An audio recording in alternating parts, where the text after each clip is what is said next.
2021, le général Doumbouya a affirmé qu'il ne participerait pas à la présidentielle. Alors, disons plus en détail, quel constat faites-vous de cette présidentielle? Euh, J'avoue que ce n'est pas une surprise pour nous, le fait qu'il proclame Mamadi Doumbouya vainqueur. Au début, quand il était venu, il a suscité beaucoup d'espoir. Vous l'avez soutenu, par d'ailleurs? Bien sûr, parce qu'on a cru à un discours porteur d'espoir, un discours qui a permis à beaucoup de Guinéens de penser que ça serait la fin des anciennes pratiques. Malheureusement, c'est le pire que nous avons vécu durant cette transition et ça ne nous étonne pas. Le pire, parce que si vous voulez, des anciens régimes ont commis des atrocités, ont bafoué la démocratie, se sont toujours proclamés à chaque élection vainqueurs. Mamadi, quand il est venu, d'ailleurs, il nous a dit, comme vous l'avez bien énoncé, qu'il ne serait pas candidat, il va vraiment faire une rupture des pratiques du passé, malheureusement. En Guinée, le verdict est tombé, sans surprise. Mamadi Doumbouya remporte la présidentielle, mais une question brûle toutes les lèvres. Cette élection était-elle réellement jouée d'avance? Opposition absente, suspense inexistant, victoire écrasante, démocratie ou simple formalité politique? Aujourd'hui, on décrypte ce que personne n'ose dire.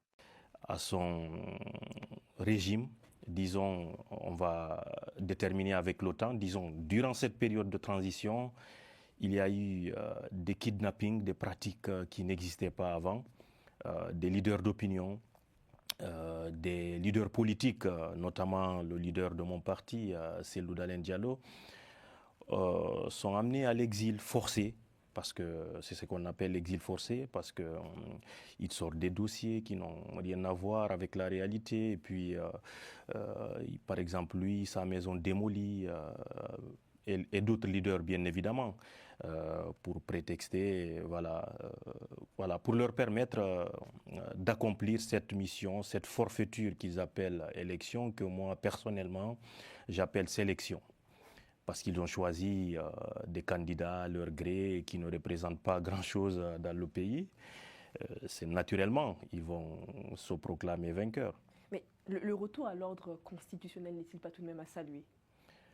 Le retour à l'ordre constitutionnel, c'était notre souhait, nous au sein de l'UFDG, mais c'était sans compter l'exclusion, c'était sans compter des kidnappings, des portées disparues, des personnes tuées. Jusqu'à présent, on ne retrouve pas leurs traces. Même des enfants kidnappés, c'est nouveau.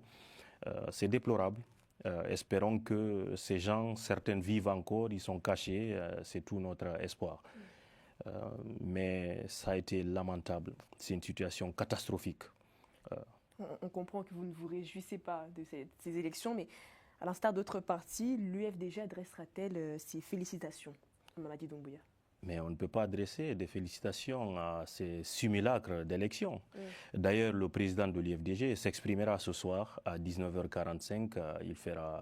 Il aura un message à passer au peuple de Guinée. Vous ne reconnaissez pas du tout ces élections? Nous, on n'est pas partie prenante, exclue, et puis la manière dont ça a été organisé, orchestré, on ne peut pas reconnaître ça. Ce n'est pas une élection. Vous dites que ce n'est pas une élection. Et par ailleurs, de la façon dont ça a été orchestré, comme vous le dites, des actes de fraude et de corruption ont été relevés dans plusieurs bureaux de vote ainsi que des centres de centralisation. Alors, appellerez-vous, est-ce que votre président appellera ce soir vos partisans à contester les résultats, voire à manifester? Évidemment, manifester, ce n'est pas encore l'ordre du jour, mais on va se concerter, on est en train de se préparer pour réorganiser la lutte que nous allons mener désormais. Mais ce que vous venez d'affirmer, c'est une réalité. Les images existent parce que nous sommes à l'ère de la technologie. Rien ne se cache, tout se filme, tout s'enregistre. Je n'affirme pas, je relate. Bon, ce que vous venez de relater, donc des images sont sur la toile. Il y a eu des bulletins précochés et puis visibles devant tout le monde qui sont pliés et mis dans des urnes. C'est lamentable. Parfois, dans certaines circonscriptions, Mamadi Doumbouya est désigné en tête avec plus de voix que d'inscrits. Tout ça, c'est malheureux au XXIe siècle. Et en parlant de chiffres, j'aimerais tout de même revenir sur un chiffre qui n'a pas manqué de faire réagir. C'est le chiffre de la DGE, oui, qui avait annoncé un taux de participation de 85%. Qu'aviez-vous pensé de ce chiffre? Oui, mais c'est, comme je vous l'ai dit, c'est des résultats truqués. Et depuis, je pense que la Guinée a commencé à faire des élections. En tout cas, ces dernières années, on n'a jamais atteint ce taux de un tel niveau de participation, sans compter l'absence des ténors de l'opposition. C'est-à-dire, c'est tout simplement, c'est quelque chose qui a été préfabriqué en amont. On savait tous qu'ils allaient proclamer Mamadi vainqueur. Ils ne font pas tout ça, effectivement, pour ça. C'était prévisible. En tout cas, nous, on n'est pas étonnés. Voilà. Alors, vous avez fait mention de l'absence des ténors dont votre parti, l'UFDG. J'aimerais quand même revenir sur le passé. Pourquoi ne pas avoir désigné un autre membre éligible du parti ou encore avoir apporté votre soutien à un candidat ou à un autre parti? Le processus électoral dont ça a été effectué ne permettait pas à apporter un soutien parce que non seulement au niveau de l'UFDG, nous on a, c'est-à-dire depuis le début, ils cherchaient à exclure l'UFDG, on n'est pas partie prenante, ça c'est une évidence.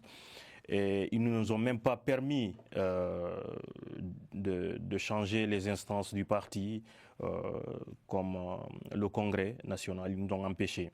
Donc en réalité, ils savaient que la participation de l'UFDG, même si on désignait, disons, un coq, on allait remporter les élections si elles étaient libres, crédibles et transparentes, haut la main. Mais ça, ils ne l'ont pas voulu. Et jusqu'à présent, ils nous empêchent. Mais ce qui est prévisible, ce qui est déjà en vue, même après cette période de suspension qui leur a permis d'aller paisiblement, tranquillement à ces élections, ils ont encore prolongé la suspension, voire même, ils prévoient même de dissoudre l'UFDG, parce qu'ils le savent pertinemment. On était en train de nous réorganiser pour reprendre le combat. Donc, voyant ça, il y a des élections législatives en vue. Donc, ils cherchent à anéantir complètement la démocratie dans notre pays en excluant et puis les partis traditionnels. Ils veulent faire en partie État, c'est ça. Alors, prenons donc un temps pour nous pencher sur l'avenir. En mai dernier, le Premier ministre Amadou Ba annonçait que les législatives se tiendraient en même temps que la présidentielle. À ce jour, nous n'avons que la présidentielle, mais votre parti participera-t-il aux législatives? Alors, comme je vous ai dit, dans ces conditions actuelles de ce qui se passe, nous ne participerons à aucune élection. Nous, notre combat aujourd'hui, c'est comment faire chuter ce régime qui, d'ailleurs, l'abstention de ces élections a prouvé qu'ils ne sont pas légitimes.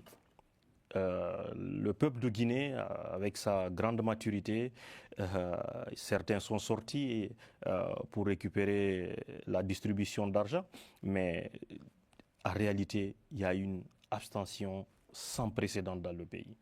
Donc, nous ne participerons pas, pour répondre à votre question, à aucune élection avec ces gens. En tout cas, à date, ce n'est pas l'ordre du jour. Mais n'est-ce pas là une chance pourtant pour votre parti de s'ériger en contrepoids? Si la règle du jeu était bien établie, mais il n'y a aucune sincérité dans leur démarche. Ce qu'ils sont en train de faire, c'est de se légitimer. Je vous dis clairement, le dernier courrier qu'on a reçu du ministère de l'Administration et du Territoire prouve à suffisance que leur but, leur objectif final, c'est de dissoudre l'UFDG. Une victoire sans suspense peut-elle vraiment unir un pays? La Guinée est-elle entrée dans une nouvelle ère politique ou simplement dans un nouveau cycle de pouvoir verrouillé?